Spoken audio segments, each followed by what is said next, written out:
Sejarah di balik nama stasiun balapan yang sempat dibuat lagu oleh Didi Kempot. Anda pasti sudah tidak asing dengan lirik lagu ciptaan almarhum Didi Kempot, terutama kalian yang dilahirkan dan tumbuh besar di lingkungan masyarakat Jawa. Stasiun balapan menjadi tembang hits sang maestro campur sari di era 90-an.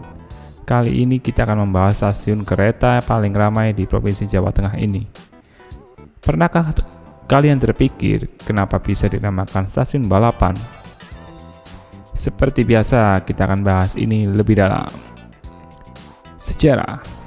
Sebelum dibangun stasiun seperti sekarang, lahan yang dipakai oleh stasiun ini adalah milik Keraton Mangkunagaran. Tepat wilayah stasiun ini berada di bawah alun-alun utara keraton. Dulunya di atas lahan stasiun balapan digunakan sebagai arena pacuan kuda balapan, tepatnya pada masa Mangkunagara IV. Masyarakat Jawa menyebut arena pacuan tersebut dengan nama balapan jaran atau balapan kuda. Arena pacuan ini dibuat tak sembarangan dalam pembangunannya, karena pada masanya sudah dilengkapi dengan tribun penonton yang digunakan bagi para warga masyarakat yang ingin menonton balapan jaran ini. Pada masa kolonial Belanda, arena pacuan kuda ini terpaksa harus digusur. Pemerintah Belanda kala itu sedang merencanakan pembangunan wilayah kota di daerah Solo. Salah satu perencanaan itu adalah dengan merubah kawasan pedesaan menjadi kawasan perkotaan. Sarana prasarana mulai dibangun, termasuk mulai diadakannya alat transportasi umum yaitu berupa kereta api. Jalur kereta api menuju Semarang kala itu menjadi prioritas karena Semarang menjadi ibu kota Provinsi Jawa Tengah. Karena pemerintah Belanda kala itu tidak dapat menemukan tempat yang cocok untuk digunakan sebagai lahan stasiun, akhirnya pacuan kuda di alun-alun milik Keraton Mangkunagara terpaksa digusur dan diubah menjadi area stasiun. Akibat hal itu, kemudian pihak keraton memindahkan arena pacuan kuda menuju daerah Manahan. Pembangunan stasiun pun mulai dilakukan oleh perusahaan kereta api swasta asal Belanda yang bernama Nederlandse Indische Spoorweg Maatschappij atau NIMSM pada abad 19. Pembangunan stasiun dilangsungkan mulai tahun 1864. Si Susuhunan Pakubuwono IX melakukan peletakan batu pertama dengan menggunakan cetok dari bentuk emas murni waktu itu. Acara ini dulu digelar secara terpisah dan juga dihadiri oleh Mangkunagara IV. Turut serta mengundang Gubernur Jenderal Hindia Belanda yang waktu itu dijabat oleh Baron van de Beele. Stasiun balapan dibangun bersamaan dengan pembangunan jalur rel Tanggung, Kedung Jati, Gudi, Solo Balapan. Rel kereta tersebut memiliki panjang 83 km. Pembangunan relnya sendiri dimulai pada tahun 1868 dan selesai pada 10 Februari 1870. Bulan Februari tahun 1870 rel serta stasiun selesai dibangun. Tepat tanggal 10 Februari 1870 stasiun balapan resmi beroperasi. Bersamaan dengan itu pula rute pertama dari Kedung Jati, Gudi, terus Solo. Sebelumnya jalur Gudi Solo sendiri akan dibuka tanggal 1 September 1869. Karena pengerjaan yang molor dari jadwal baru tanggal 10 Februari 1870. Jalur ini resmi beroperasi.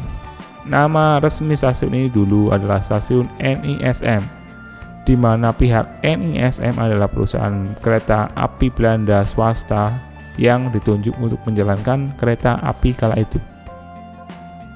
Tanggal 24 Mei 1884, perusahaan kereta api milik pemerintah Belanda, Staatspoorwegen SS, mulai menyambungkan jalur kereta api yang lebih dulu ada. Mereka menyambung jalur menuju Madiun, Paron, Sragen, dan Solo, di mana jalur rel kereta yang memiliki panjang 97 km. Dengan dilakukannya penyambungan jalur itu membuat stasiun balapan menjadi stasiun kereta api terbesar pada masanya. Dan saat ini stasiun balapan menjadi stasiun tertua setelah stasiun NIS di Semarang. Stasiun ini termasuk stasiun tersibuk dan paling ramai di Jawa Tengah, khususnya di daerah Jawa Tengah Selatan. karena ikut menghubungkan berbagai kota besar di Pulau Jawa seperti Jakarta, Bandung, Semarang, dan Yogyakarta. perkembangan stasiun NISM dan pergantian nama menjadi Solo Balapan. Seiring tumbuh pesatnya kawasan perkotaan di kota Solo, maka sekitar wilayah stasiun itu mulai dijadikan permukiman oleh para warga sekitar sana. Perkampungan ini dibangun di sebelah utara stasiun, karena di sekitar stasiun ini dulunya dijadikan arena balapan pacuan kuda. Maka para warga pun menemai kampung mereka dengan nama Balapan. Ada yang tinggal di Balapan? Inilah awal mula daerah yang kalian tempati saat ini. Belum diketahui secara pasti kapan tepatnya perkampungan ini dibangun. Tapi kemungkinan kampung ini mulai eksis dibangun pada tahun 1887, di mana menurut catatan NISP, PT KAI versi Belanda waktu dulu, penumpang yang melakukan perjalanan di stasiun ini mencapai 55.000 orang setiap tahunnya. Hal ini juga berpengaruh pada denyut nadi perekonomian di Solo, di mana kawasan pedesaan sudah menjadi perkotaan dan wilayah utara stasiun pun mulai dijadikan perkampungan oleh para warga masyarakat. Sering berjalannya waktu, masyarakat lebih akrab dengan stasiun Balapan, karena mulai munculnya nama Kampung Balapan. Nama stasiun NISP pun mulai dilupakan, dan para penumpang dan warga Solo mulai menyebutnya dengan stasiun Balapan, yang digunakan sampai sekarang. Belum diketahui pasti kapan stasiun NISP berubah nama menjadi stasiun Balapan. Kemungkinan pergantian nama itu terjadi setelah Indonesia merdeka. Mohon koreksi kalau salah. Pada tahun 1927, stasiun Balapan tumbuh menjadi semakin besar, maka dilakukan penambahan emplasemen, sehingga ada 2 emplasemen di bagian utara dan selatan. Bagian utara digunakan untuk kereta api milik NISM, digunakan khusus untuk kereta barang. Bagian selatan digunakan untuk kereta milik SS, digunakan khusus untuk kereta penumpang. Pembangunan emplasemen selatan stasiun, desain arsitekturnya dipengaruhi oleh budaya Jawa yang kental dengan atap tajuk 3. Konstruksi bangunan sisi selatan ini dirancang oleh Herman Thomas Carten, arsitek yang terkenal dari Belanda yang beraliran India. Bangunan emplasemen utara dibangun lebih dulu dan dirancang sebagai bangunan gedung memanjang. Di bagian tengah bangunan terdapat bangunan utama yang memiliki fungsi sebagai tempat kedatangan penumpang serta kantor administrasi stasiun. Sementara emplasemen selatan yang merupakan bangunan baru dirancang dengan menggabungkan antara arsitektur lokal dan modern. Bangunan emplasemen selatan berupa bangunan panjang dan struktur baja. Bangunan baru ini dijadikan tempat pemberhentian kereta penumpang. Penumpang yang turun maupun naik dari kereta semuanya melalui emplasemen selatan ini. Mungkin Sista akan sedikit bingung mengenai istilah emplasemen. Mari kita bahas sebentar. Emplasemen adalah kata serapan dari bahasa Inggris yang berarti emplacement. Dalam bahasa KBBI, emplasemen memiliki arti sebagai tempat terbuka atau lapang yang disediakan untuk jawatan kereta api. Tanah yang dimaksud ini seperti tanah lapang di dekat stasiun untuk keperluan operator kereta api tersebut. Istilah ini biasa digunakan dalam dunia perkereta apian di seluruh dunia. Secara singkat, emplasemen adalah bagian mencangkup keseluruhan dari bangunan stasiun tersebut, berupa contoh emplasemen. Sementara emplasemen berupa lahan kosong yang belum dibuat bangunan oleh kereta api, biasanya diberi plang dengan nama stasiun tersebut. Ada juga lahan kosong yang diberi pagar pembatas. Itu tadi sedikit penjelasan mengenai emplasemen, semoga bisa memahami. Di era modern, stasiun Balapan juga telah dibangun jembatan penyeberangan penumpang atau Sky Bridge yang terhubung dengan terminal bus Tirto Nadi. Sky Bridge ini terletak di sebelah timur stasiun, berfungsi sebagai penghubung antara transportasi yaitu bus dan kereta api, sehingga penumpang kereta bisa melanjutkan perjalanan melalui bus atau sebaliknya. Sebelum nama stasiun Balapan hanya dikenal oleh penumpang pengguna jasa kereta api yang turun di kota Solo. Selain itu, namanya juga lebih akrab di telinga warga kota Solo. Namun mendadak, nama stasiun Balapan menjadi terkenal seantero Jawa Tengah dan Jawa Timur, bahkan sampai ke Suriname. Setelah almarhum Didi Kempot membuat lagu campur salib dengan nama yang sama pada tahun 90-an, di mana di negara Suriname sendiri banyak warga masyarakat Jawa yang bermukim di sana. Masyarakat Jawa sampai ke Suriname lantaran dibawa Belanda pada waktu itu meminta mereka untuk bekerja sebagai buruh pabrik gula di sana. Di Suriname pula nama karya Didi Kempot diapresiasi dan dikenal luas sebelum terkenal di negerinya sendiri. Lagu ini bercerita mengenai seorang pria yang mengantarkan kasihnya menuju stasiun balapan Solo.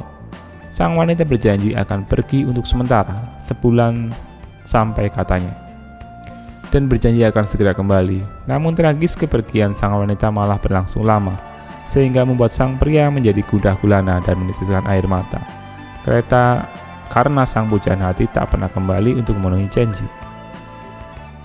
Pada akhirnya nama stasiun ini menjadi terkenal lewat lagu Stasiun Balapan di kalangan masyarakat Jawa. Lewat lagu ini juga Didi Kempot mulai dikenal sebagai musisi campursari yang handal.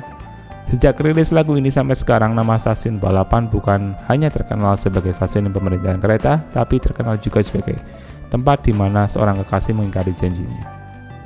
Berkat tenarnya lagu ini, almarhum sempat ditunjuk oleh PT KAI sebagai Duta Kereta Api pada tahun 2017. Di mana waktu itu beliau membantu KAI dalam mensosialisasi produk dan layanan kereta api pada masyarakat. Tak sedikit orang yang merasa hal serupa dengan lagu ini, membuat mereka nut-nutan hatinya ketika mendengar nama Stasiun Balapan. Stasiun Balapan dan Didi Kempot adalah dua hal yang tak terpisahkan, karena almarhum dikenal melalui lagu ini.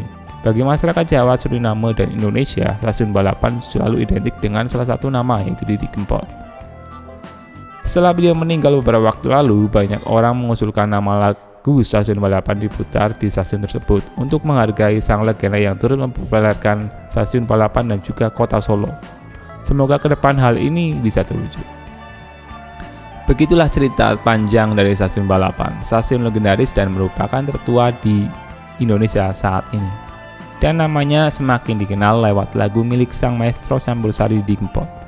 Semoga cerita panjang ini bisa mengobati rasa penasaran khususnya buat sobat-sobat ambyar.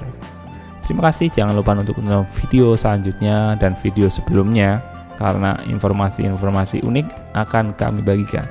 Terima kasih. Wassalam.